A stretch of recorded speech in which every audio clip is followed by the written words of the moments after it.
Hello दोस्तों, आइए कुछ तफरीक के सवालात हल करते हैं।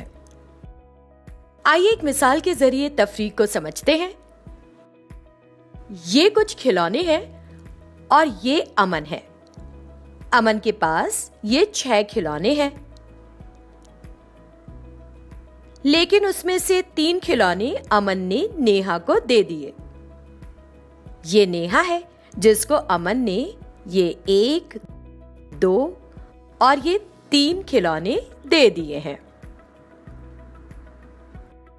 तो आप बताएं, अमन के पास कितने खिलौने बचे?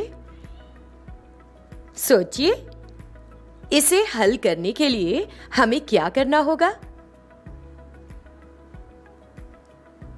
तो आइए इसे हम इस फ्रेम पर हल करते हैं। सबसे पहले तो आप देखिए कि अमन के पास कितने खिलौने हैं। जी हां, अमन के पास 6 खिलौने हैं। इसीलिए हमने यहां पर 6 लिख लिया। और क्योंकि अमन ने उसमें से नेहा को 3 खिलौने दे दिए, देना मतलब हमने कम किए हैं, और इसलिए हम यहां तफरीक का निशान लगा रहे हैं। तो क्या समझे? तफरीक मतलब चीजों को कम कर देना। उसमें से 3 खिलौने नेहा को दिए हैं। नेहा के 3 खिलौने कहां हैं? जी हां, ये रहे जो अमन ने नेहा को दिए हैं। उन्हें हम यहां तफरीक पर लिखेंगे। और अब हम मालूम करेंगे कि अमन के पास कितने खिलौने बचे। कैसे मालूम करेंगे? 6 तफरीक 3, ये निकाल कर देखेंगे इसका जवाब कितना है।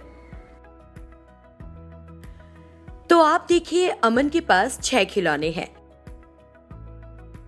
ये अमन के पूरे 6 खिलौने हैं।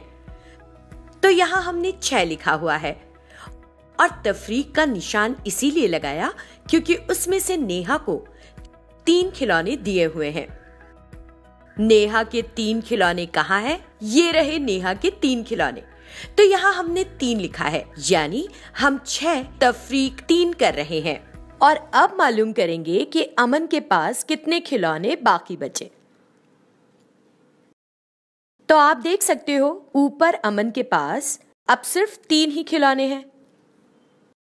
तो इस तरह हमने जवाब हासिल किया कि अमन के पास अब 3 खिलौने बचे, यानी 6 तफरीक 3 बराबर 3 हुआ। चलिए एक और मिसाल देखते हैं। ये बावर्ची खाना है, और बावर्ची खाने में कुल 9 गिलास हैं। ये रहे,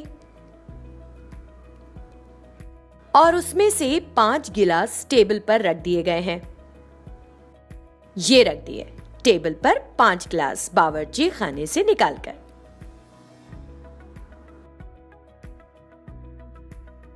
तो अब आप बताइए कि बावर्ची खाने में यहां ऊपर कितने गिलास बचे? इसे कैसे हल करेंगे? पहली मिसाल की तरह इसे भी हम इस फ्रेम पर हल करेंगे। तो आप देखिए कि बावर्ची खाने में कुल कितने गिलास हैं? जी हां, बावर्ची खाने में ये 9 गिलास हैं, और उसमें से 5 गिलास टेबल पर रख दिए हैं। हमने यहाँ 5 लिख दिया। और अब क्योंकि बावर्ची खाने से ये 5 गिलास निकाल दिए हैं, यानी 5 गिलास कम किए हैं, इसलिए हम तफरीक की अलामत लगाएंगे और मालूम करेंगे कि अब बावर्ची खाने में कितने गिलास बाकी बचे। यानी 9 तफरीक 5 कितना होगा?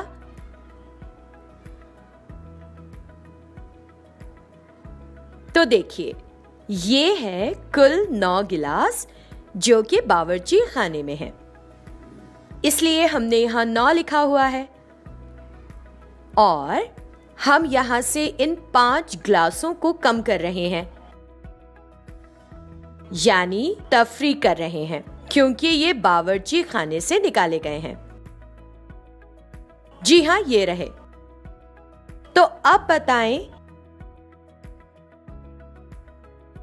कि यहां बावर्ची खाने में कितने गिलास बचे हैं? बिल्कुल ठीक, ये 4 ग्लास बचे हुए हैं। आप देख सकते हो यहाँ बावर्ची खाने में 4 ग्लास हैं। बिल्कुल सही। तो देखा दोस्तों, हमने कितनी आसानी से 9 से 5 तफरीक करके 4 हासिल किए। तो अब ऊपर 4 ही ग्लास बाकी बचे। एक और मिसाल देखिए। ये एक डब्बा है जिसमें कुछ पेंसिलें हैं। तो इस डब्बे में 12 पेंसिलें हैं और उसमें से 2 पेंसिलें बाहर निकाली गई हैं। देखो, ये रही वो 2 पेंसिलें जो इस डब्बे से बाहर निकाली गई हैं। तो अब आप बताएं कि इस डिब्बे में कुल कितनी पेंसिलें हैं? इसे हम कैसे बताएंगे? अब तो आपने सीख ही लिया। हम इस फ्रेम पर इस सवाल को बड़ी आसानी से हल कर सकते हैं। सबसे पहले हमने 12 लिखा क्योंकि इस डब्बे में कुल 12 पेंसिलें थीं। 12 यानी 1 दहाई और 2 इकाई। तो इस डब्बे में 12 पेंसिलें थीं और उसमें से 2 पेंसिलें डब्बे से बाहर निकाली गई हैं, जिन्हें हमने तफरीक में लिखा है, क्योंकि तफरीक मतलब कम करना। तो अब बताना ये है कि इस डब्बे में अब कितनी पेंसिलें हैं। सोचिए, इसका जवाब कितना होगा? चलिए करके देखते हैं।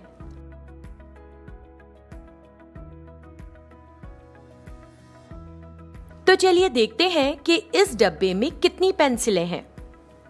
यहाँ इस डब्बे में कुल 12 पेंसिलें थीं, जिन्हें हमने यहाँ पर लिख दिया है और इसमें से इन 2 पेंसिलों को निकाला गया है, मतलब तफरीक किया गया है। ये 2 पेंसिल जो हमने निकाल ली हैं।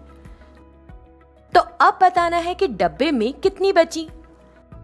जी हाँ, क्योंकि हमने यहाँ पर 2 पेंसिलें निकाल ली हैं, मतलब इकाई पर अब 0 है और इस डब्बे में पूरी 1 दहाई यानी 10 पेंसिलें हैं। इस तरह आप देख सकते हैं कि अब इस डब्बे में कुल 10 पेंसिलें बची हैं,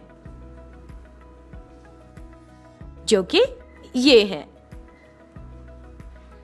हैं कुल 10 पेंसिलें यानी 0, इकाई और 1 दहाई।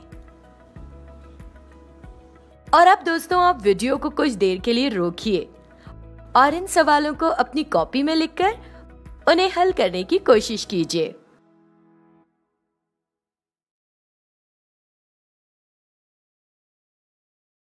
तो अभी आपने तमाम सवालात हल कर लिए। मुझे पूरा यकीन है कि आपके सभी जवाब बिल्कुल सही होंगे, और अगर नहीं तो आप ये वीडियो एक मर्तबा फिर से देखिए। फिर मिलते हैं। Good bye.